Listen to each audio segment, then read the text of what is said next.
Behold the Tank Engine Adventures.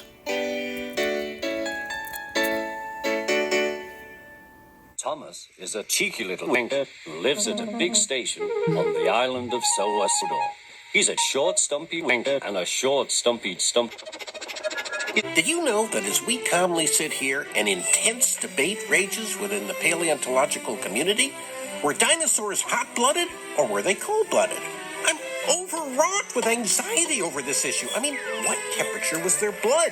There's even a third camp that theorizes that larger dinosaurs may have been born hot-blooded, and after growing to a sufficient size, they suddenly switched to cold-blooded.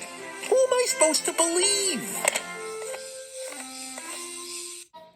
You missed me, Doc. Shall we try it again? My way?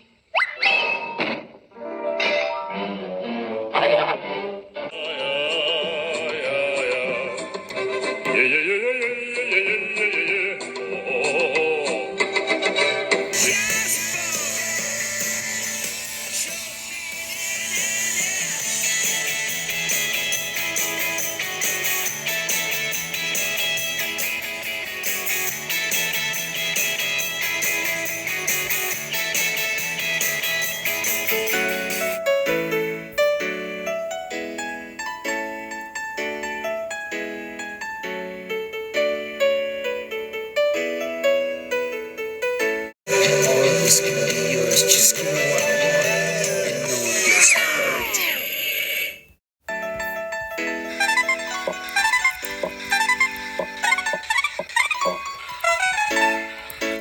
Oh dear. At last, Toby lost James, so Thomas ran round to the front and back down on the coaches, ready to start. Don't be impatient, said his driver. Wait till everything is ready. But